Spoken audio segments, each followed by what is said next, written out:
Donc notre première question, c'était comment vous en êtes venu à devoir travailler sur l'élaboration de l'alpha?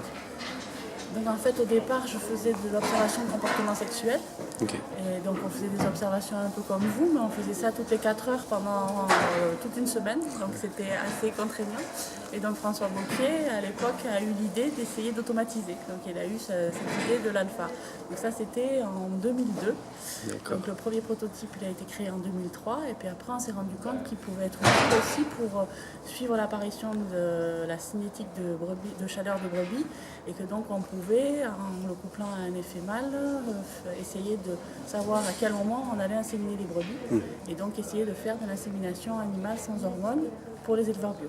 Donc on a commencé à essayer de le développer dans ce sens-là et de le tester dans les élevages. On s'en sert aussi en recherche pour des tests comportementaux pour simplifier le travail. Ok. Et du coup, ça a mis beaucoup de temps, j'imagine? Parce que si vous me dites que c'est en 2002 et que là Le tout premier prototype, il a été fait par des étudiants en 2003. Ouais. Et puis après, on a travaillé avec plusieurs entreprises. Il y avait une entreprise qui avait fait un premier prototype qui marchait pas mal, mais qui après a fermé sa branche électronique. Donc il a fallu qu'on trouve une autre entreprise. C'était ça qui a été le plus long, de trouver des entreprises qui étaient prêtes à s'investir et à passer du temps pour un outil qui ne rapportait pas encore assez d'argent. Et donc on a trouvé Wallace avec qui on a développé le prototype actuel qui marche.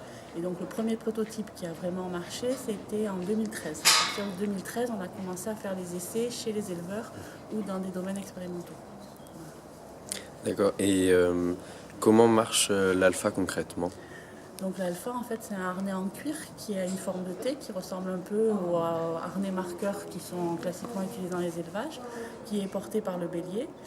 Les brebis, on leur met un transpondeur, donc une puce électronique au niveau de la queue.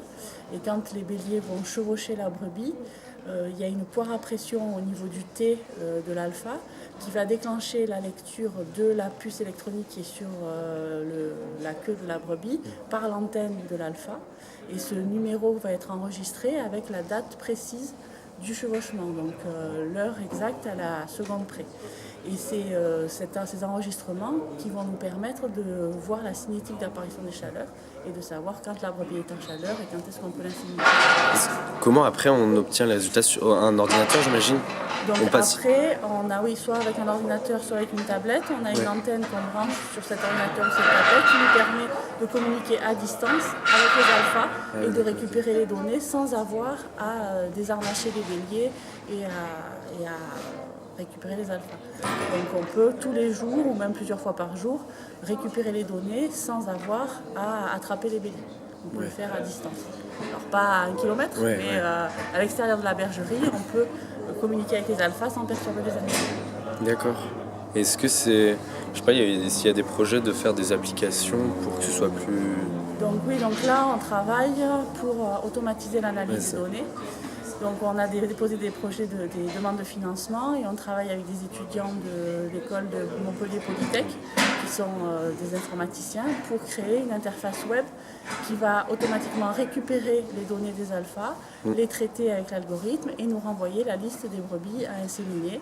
Et donc les centres d'insémination ou les éleveurs ont accès à cette interface. Idéalement pourront l'avoir sur leur téléphone pour savoir quelles brebis doivent être inséminées et préparer les chantiers. Okay.